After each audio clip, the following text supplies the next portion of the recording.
Hello class 10 के students. तो आज मैं फिर से आ चुका हूँ आपके लिए सेकंड चैप्टर आपके पॉलिनोमियल्स की वीडियो लेकर, जो आपका मैथ्स का सेकंड चैप्टर है। और इसके अंदर मैं आपको सिर्फ दो क्वेश्चंस बताने वाला हूँ, इंपॉर्टेंट क्वेश्चंस, जो मोस्ट इंपॉर्टेंट क्वेश्चंस हैं आपके सिलेबस के अंदर, आपके चैप्टर के अंदर, वो बताऊंगा। और अगर आप इन दो क्वेश्चंस को लाकर चले जाओगे तो आप एग्जाम बोल दिया मैंने, इस चैप्टर से आप पर्टिकुलरली पूरे full out of full marks score करने के एबल बन जाओगे। तो इस वीडियो को पूरा जरूर देखना। और इस चैप्टर के अंदर ऐसा कुछ खास ज़्यादा है नहीं, ओनली दो क्वेश्चंस के बेसिस पे क्वेश्चंस आते हैं। ठीक है, तो मैं बस स्टार्ट करता हूँ टाइम ना वेस्ट करते हुए। हाँ, क्वेश्चन से पहले जो है मैं आपको याद रखने वाली तीन छोटी छोटी बातें बताता हूँ। ये छोटी बातें बहुत इंपॉर्टेंट है। मोस्ट इंपॉर्टेंट ओटी जो हर बार लगभग रिपीट होती ही रहती है। तो वो पूछते हैं आपसे कि हाईएस्ट जो होती है, हाईएस्ट पावर ऑफ पॉलिनोमियल को क्या बोलते हैं। ये ओटी में आता है। हाईएस्ट पावर ऑफ पॉलिनोमियल को क्या बोलते हैं, is called, highest power of polynomial is called. ठीक है, तो ये क्वेश्चन आता है आपको आपको बताना है। आप बताओ क्या बोलते हैं, बताओ जल्दी बताओ क्या बोलते हैं। हाईएस्ट पावर ऑफ पॉलिनोमियल को क्या बोला जाता है। हाईएस्ट पावर ऑफ पॉलिनोमियल को बोलते हैं डिग्री, है ना, डिग्री ऑफ पॉलिनोमियल। तो ये ओटी बहुत बार रिपीट होती है, इसलिए मैं बच्चों को बता रहा हूँ इस वीडियो में।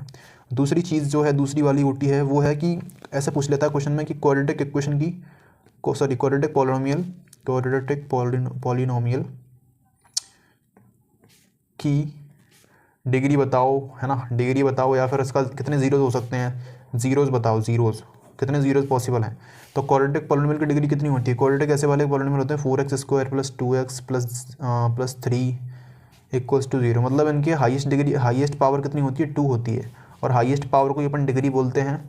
तो क्वाड्रेटिक पॉलिनोमियल की डिग्री कितनी होती है, 2 होती है। और इसके जीरोज भी 2 पॉसिबल हैं। आपने ऐसे वाला पॉलिनोमियल सॉल्व किया होगा तो उसमें कितने आंसर आते हैं, एक्स के कितनी वैल्यू आती हैं, 2 वैल्यू आती है ना। तो एक्स की वैल्यू कोई 0 बोलते हैं, तो इसके जीरोज भी 2 आते हैं। सिमिलरली क्वाड्रेटिक पॉलिनोमियल के अकॉर्डिंग, मतलब क्वाड्रेटिक पॉलिनोमियल के अलावा ये भी आपको याद रखना है, क्यूबिक पॉलिनोमियल का ये भी पूछ लेता है एग्जाम में। ठीक है, बस ये दो याद रख लो। और ज़्यादा हो जाए तो लीनियर का भी याद रख सकते हो आप। लीनियर पॉलिनोमियल की कितनी होती है डिग्री, बता सकते हो आप। डिग्री जो होती है, ज़्यादातर बच्चों को पता ही होगा मैं क्या पूछ रहा हूँ। तो डिग्री इसकी 1 होती है और जीरोज भी इसके सिर्फ एक आता है आंसर। एक्स की वैल्यू जो सॉल्व, फॉर एग्जांपल ये लीनियर पॉलिनोमियल है 4x + 3 = 0।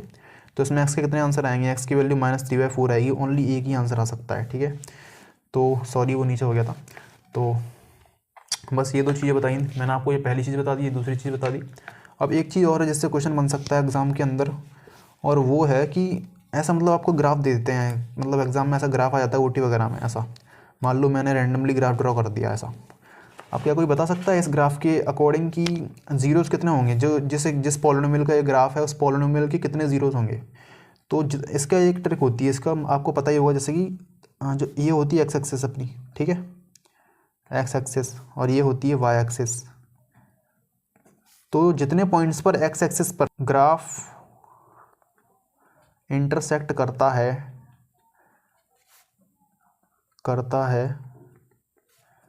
उतने ही क्या होते हैं, जीरोज़ होते हैं। ठीक है, ये आप थोड़ा देख लेना, उतने ही जीरोज़ होते हैं। तो इसके अंदर कितनी कितनी एक्स एक्सिस पे कितनी बार काट रहा है, एक यहाँ पर कट कर रहा है, एक यहाँ पर कर रहा है, और एक यहाँ पे, और एक यहाँ पे। अब ये मत बोल दो ना कि यहाँ पे भी कर रहा है। ये वाई एक्सिस है भाई, ये वाई एक्सिस है, समझ रहे हो, ये वाई एक्सिस पर कर रहा है।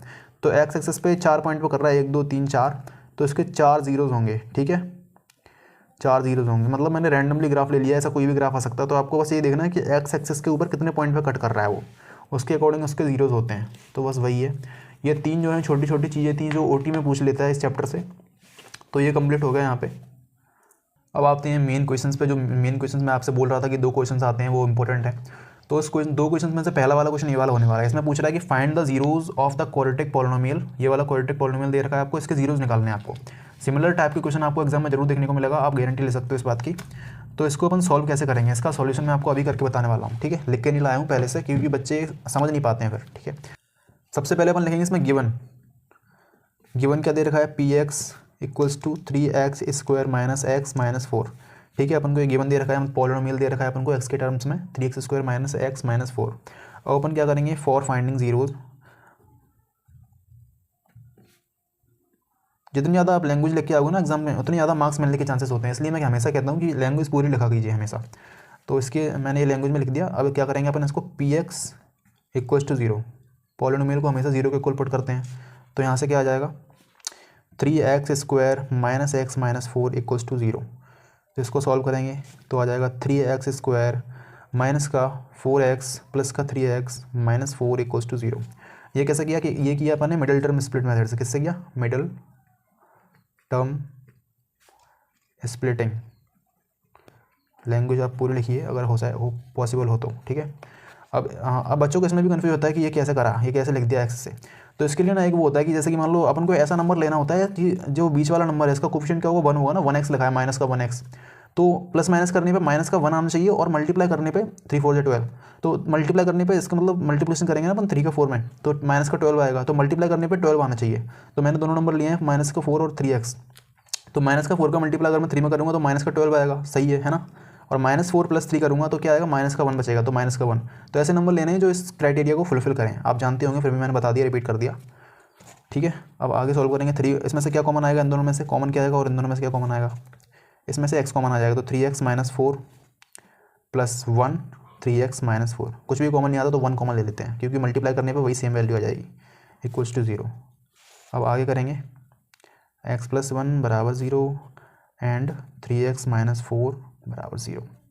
तो यहाँ से अपनी x की वैल्यू निकल के आ जाएगी -1 और यहाँ से वैल्यू निकल के आएगी अपनी x की वैल्यू कितनी आएगी? इसको ऐसे सॉल्व करेंगे ना, 3x इक्वल्स टू 4, तो x की वैल्यू हो जाएगी 4/3, ठीक है। x की वैल्यू 4/3 आ जाएगी। तो ये क्या है? अपने दोनों के दोनों, इसमें बोला था ना क्वेश्चन में, find the zeros of the quadratic polynomial. तो जीरोस निकल के आ चुके हैं। ऐसे अपन लिख भी सकते हैं लास्ट में, अगर लैंग्वेज आपको पूरी लिखनी है तो। Hence the zeros are alpha equals to -1 comma beta equals to 4/3। अपन जीरोस को हमेशा अल्फा एंड बीटा के टर्म्स में डिनोट करते हैं, इसलिए मैंने ये लिख दिया, ठीक है। तो आपका ये मोस्ट इंपॉर्टेंट क्वेश्चन है पहला वाला। इसके बाद दूसरा क्वेश्चन बताता हूँ। दूसरा क्वेश्चन जिसके आने की पॉसिबिलिटी बहुत ज़्यादा एग्जाम में, तो वो ये वाला होने वाला है। इसमें पूछ रहा है find the quadratic polynomial the sum of zeros, जो सम ऑफ जीरोस दे रखा है और प्रोडक्ट ऑफ जीरोस दे रखा है। अपन को उसको क्या है? क्वाड्रेटिक पॉलिनोमियल बनाना है, ठीक है। तो इसका सॉल्यूशन कैसे करेंगे ये मैंने आपके लिए लिख के रखा था अलग से। इसका सॉल्यूशन आपको बताता हूँ मैं, ठीक है।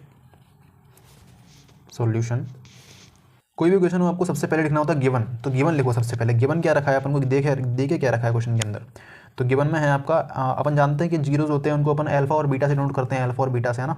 तो इधर दे रखा है सम ऑफ जीरोस, यानी कि दोनों को जोड़ रहे हैं। तो alpha plus beta equals to 4 दे रखा है क्वेश्चन में, ठीक है। और अल्फा बीटा यानी कि मल्टीप्लिकेशन दे रखा है 1। अपन को ये दोनों चीज़ें गिवन है क्वेश्चन के अंदर, तो आपको ये लिखना पड़ेगा, ठीक है। लिखोगे तो बेटर है, फुल मार्क्स मिलेंगे। अब आगे इसके लिए क्या होता है कि इक्वेशन होती है जो आपको याद रखनी है। इसके अंदर एक इक्वेशन होती है जिसमें अपन इन दोनों की वैल्यू पुट करेंगे तो डायरेक्ट आंसर आ जाएगा। तो वो इक्वेशन होती है x² minus alpha plus beta x minus alpha beta. ये वाली इक्वेशन आपको याद रखनी है, बहुत इंपॉर्टेंट है। इसको अगर आप याद रखोगे तभी ये इक्वेशन कर पाओगे, वरना नहीं कर पाओगे। तो इसमें दोनों, पहली बात तो यहाँ पर ये कन्फ्यूजन नहीं होना कि प्लस कहाँ माइनस कहाँ है। दोनों जगह माइनस है, यहाँ भी माइनस है, यहाँ भी माइनस है। पहले अपन यहाँ पे ब्रेक बीच वाले में क्या रखना है? सम ऑफ जीरोस, और लास्ट वाले में मल्टीप्लिकेशन रखना है। तो ठीक है, इधर से ही आपको इक्वेशन बन जाएगी, पॉलिनोमियल बन जाएगा। तो इसको अपन ऐसा कर, ये मैंने आपको ब्रैकेट बना, ये नहीं बनाना है आपको, है ना, समझ रहे हो। Using this x² minus alpha plus beta की वैल्यू 4 दे रखी है, 4x माइनस अल्फा बीटा की वैल्यू 1 दे रखी है, 1 इक्वल्स टू 0। यहाँ पे 0 भी लगा सकते हो आप, इक्वल्स टू 0 लगाना ही पड़ेगा, ठीक है। तो ये फाइनल आंसर आ जाएगा आपका x² minus 4x minus 1 equals to 0, hence found. तो बच्चों पॉलिनोमियल से आपके ये दो मोस्ट इंपॉर्टेंट क्वेश्चन थे जो मैंने आपको अभी बताए। इनके बेसिस पे ही आपके क्वेश्चन जो हैं एग्जाम में आते हैं।